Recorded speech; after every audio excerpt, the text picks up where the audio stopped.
Qala mufassir rahimahullahu ta'ala wa adama naf'a fi ulumi fi daraini amin.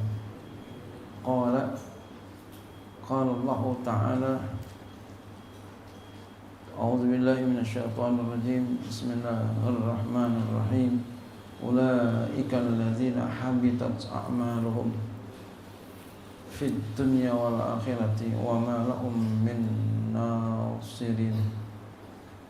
Ulaika mereka alladzina orang-orang yang habitat batalat batal a'maluhum amal-amal mereka, ma amilu apa yang mereka amalkan batal, min khairin daripada kebaikan. Contoh kasodaqatin seperti sedekah batal sedekah.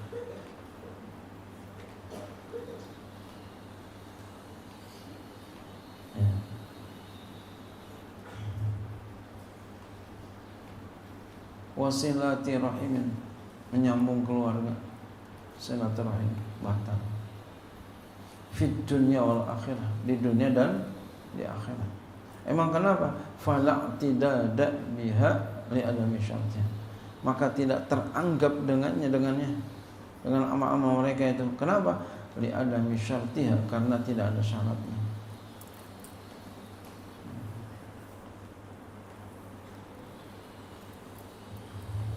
Wa ma lahum min nasirin. Orang-orang yang batal amal mereka.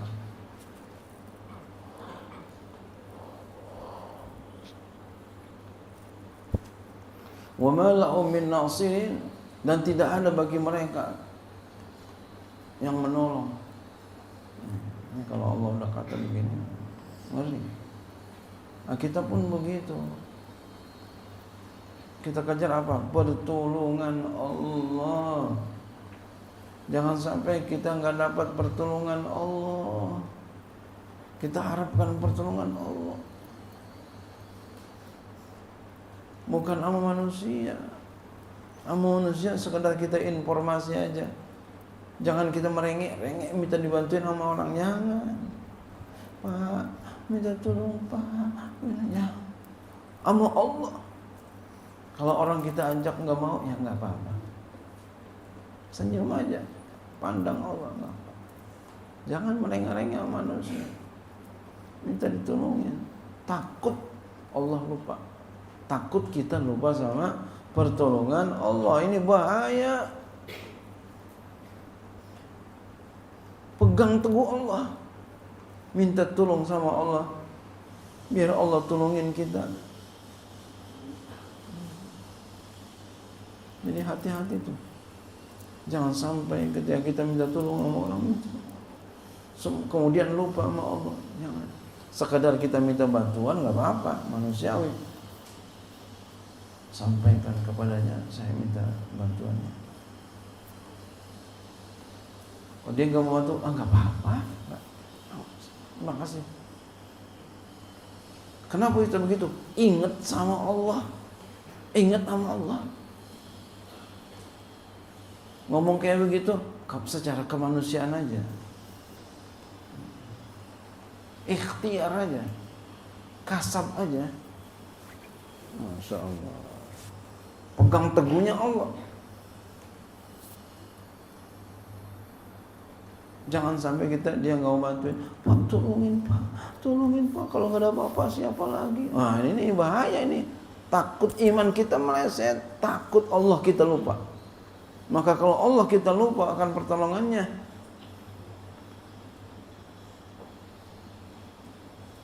kata Allah, udah dah, ente,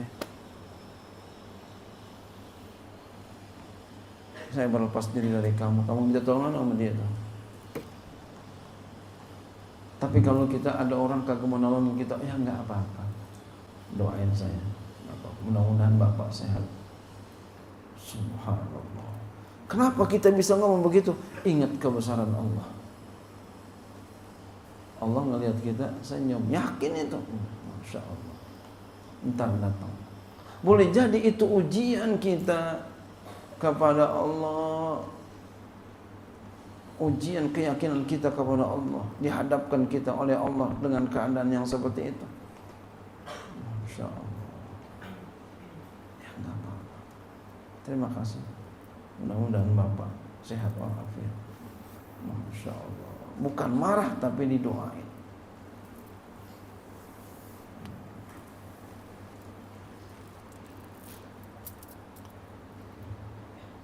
Kenapa dia bisa kayak begitu tuh? Saya ulangi, kenapa dia bisa kayak begitu? Begitu mudahnya dia mengatasi gejolak hatinya. Ya enggak apa-apa. Karena kekuatan yakinnya kepada Allah. Yakinnya sama Allah, ya enggak apa-apa. Masya Allah. Jangan orang udah enggak mau kita rengek-rengek. Tolong Pak, kalau nggak ada Bapak siapa lagi? Jangan. Pegang teguh Allah.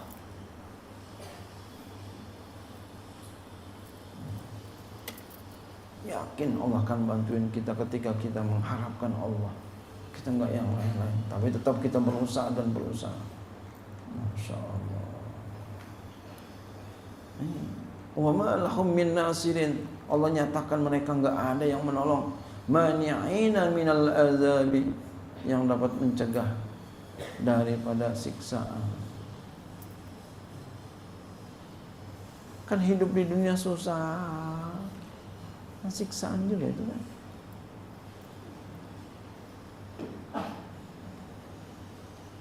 Siksaan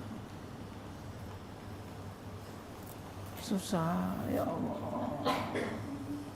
Ada ini, ada itu. Masalah belum selesai, datang lagi masalah itu. Masya Allah. Begini, begitu, ya Allah. Nggak ada yang tolongin. Makanya pegang teguh Allah.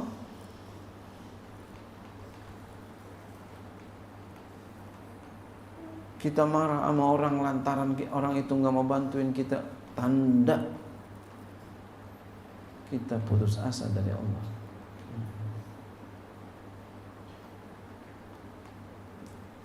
Tapi kalau kita nggak marah sama orang yang nggak mau bantuin kita karena kita ingat Allah yang maha membantu, tidak ada yang berbuat kecuali Allah, tidak ada yang menggerakkan kecuali Allah. Kita yakin ini merupakan ujian yang Allah berikan kepada kita. Kuat apa enggak kita? Apakah kita masih tetap istiqomah atau enggak? Kita maafin dia, nggak apa-apa. Tanda kita berpegang teguh kepada Allah.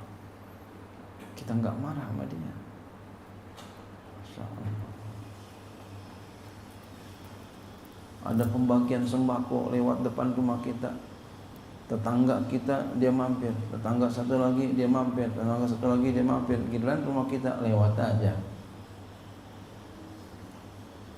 Kalau kita katain dasar nepotisme, giliran rumah saudaranya tidak diingat, kita nggak diingat.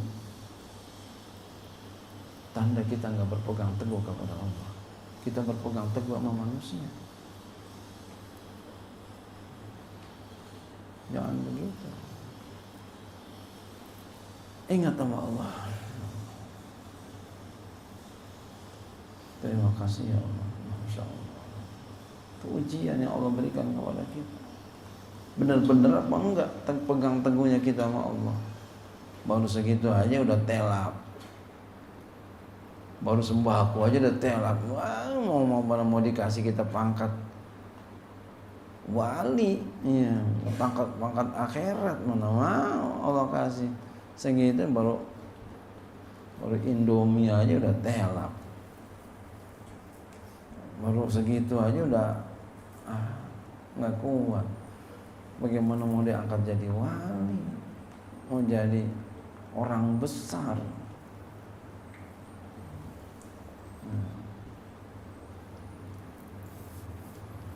Jadi kalau kita kepengen diangkat oleh Allah jadi orang besar, itu diuji dulu.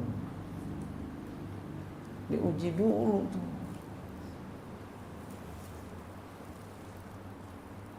Ada satu kisah yang luar biasa.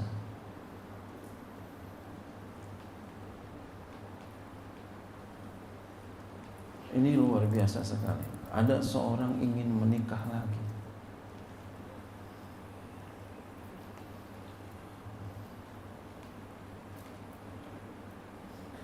Diadukan kepada istrinya.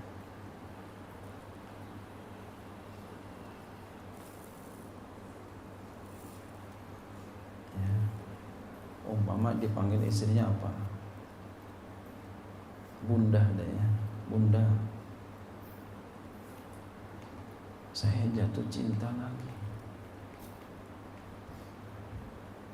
Manusiawi, seorang istri kalau dibilang begitu oleh suaminya, kesel, itu manusiawi.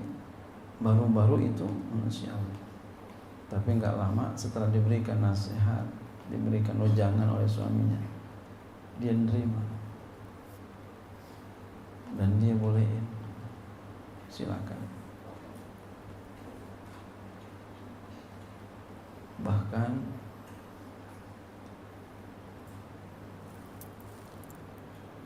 suaminya menjadi, istrinya menjadi tempat membicarakan ya, perempuan yang akan dia nikahi. Subhanallah.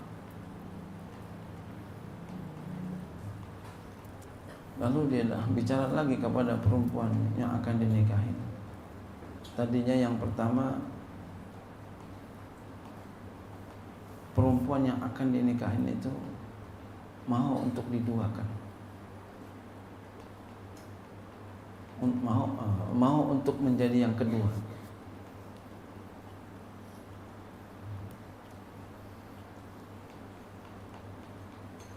Ya. Perempuan yang akan dinikahkan mau menjadi yang kedua.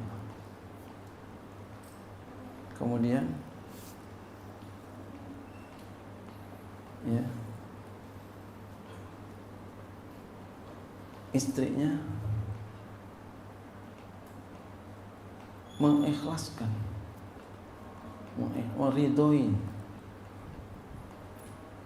suaminya untuk mendua. Jadi pertama ya, perempuan yang akan dinikahkan, pertama ketemu perempuan yang akan dinikahkan mau untuk menjadi yang kedua. Kemudian diadukan kepada istrinya, istrinya mau untuk diduakan, walaupun tadinya nggak mau dengan diberikan nasihat-nasihat, kemudian jadi mau, manusiawi.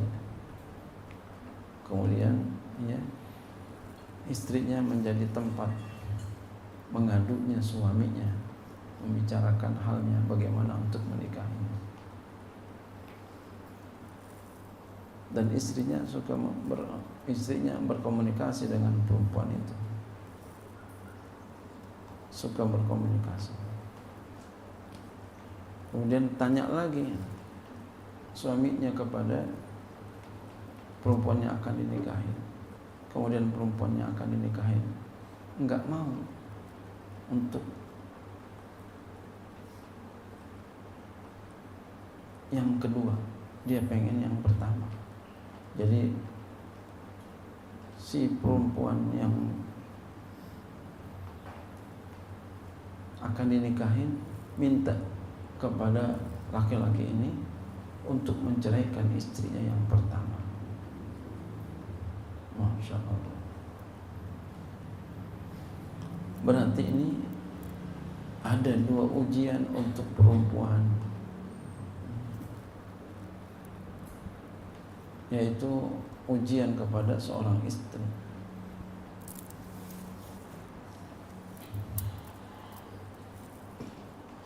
dan ujian kepada perempuan tadi. Perempuan tadi enggak lulus dari ujian. Kenapa? Dia enggak mau untuk menjadi yang kedua. Bahkan bukan hanya enggak lulus, jahat. Disuruh ceraiin tuh istrinya yang pertama, nikahnya sama dia aja. Tapi istrinya yang pertama, istrinya bukan yang pertama karena belum nikah, istrinya mau untuk diduakan. Coba perempuan mana yang mau kayak begitu? Enggak apa-apa, silakan. Subhanallah. Ini berarti apa? Lulus dari ujian tuh. Yang dilihat siapa? Allah yang dilihat. Akhirnya apa yang terjadi? Dia ngadu kepada seseorang. Dia ngadu kepada seorang, kepada gurunya. Diceritakan begini. Kata gurunya, sesungguhnya Allah sedang membela istrimu dengan sifat kemuliaannya. Dia ridho kamu nikah lagi. Dia ridho untuk dijadikan yang untuk diduakan. Orang itu bertanya kepada gurunya, bagaimana menurut guru Pak Kiai? Kata Pak Kiai, jauhkan perempuan yang tadi, jangan nikah lagi, jangan. Kenapa? Karena dia telah melakukan pengkhianatan, telah melakukan sesuatu yang buruk, kezaliman, yaitu kamu disuruh ceraiin istri kamu, itu pengkhianatan. Udah jadi yang kedua, udah dibolehin, tapi minta supaya menceraikan. Masya Allah. Tuh, jadi ketika orang pasrah akan hukum Allah, tuh istri yang pertama pasrah kepada hukum Allah, datang bantuan Allah. Datang bantuan Allah lewat gurunya. Akhirnya apa yang terjadi? Enggak jadi kawin lagi, enggak jadi nikah lagi. Berkat apa tuh? Kesabaran istrinya, pegang teguh kepada Allah. Enggak marah-marah. Wah, ini sering buat tuh orang seperti ini. Subhanallah. Suaminya mau nikah, silakan. Dan kayak orang zaman sekarang, tadi zaman sekarang juga sih ya. Jangan kayaknya, kalau kamu, ada tuh ungkapan orang begini, kalau kamu mau nikah lagi, beritahu kepada saya akan permudah. Kamu pilih aku atau dia, nggak apa-apa. Oh, silakan. Kamu pilih dia, kita cukup sampai di sini. Oh, kayaknya cakep, jelek itu namanya. Apakah hidup setelah itu dia akan bahagia? Belum tentu. Apakah anaknya akan senang? Belum tentu. Saya istri daripada bapak saya yang keempat, saya gembira, saya senang bisa kayak begini. Yang penting apa? Nerima biar benar.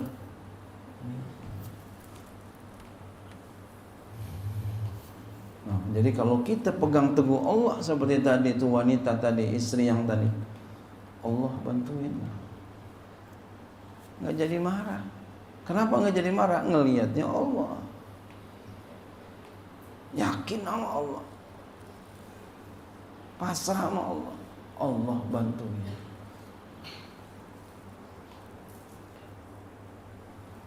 Masya Allah, itu hebatnya luar biasa. Padahal umumnya nggak kayak begitu. Langsung ngambek, pulangin saya, bang ke rumah emak saya. Oh, langsung ngambek. bukan. Insyaallah. Nah, jadi semuanya kita minta bantuan sama Allah. Jangan sampai hilang bantuan Allah dari kita. Dengan cara apa tuh? Jauhin maksiat. Di antaranya itu jauhin maksiat. Ikutin apa yang Allah perintahkan, jauhin apa yang Allah larang. Mudah-mudahan kita termasuk orang-orang yang selalu mengikuti Allah. Ya, patuh dengan Allah, ya. Dan peraturan yang Allah tetapin lewat Rasul-Rasulnya, lewat para pewarisnya. Amin ya rabbal alamin. Allah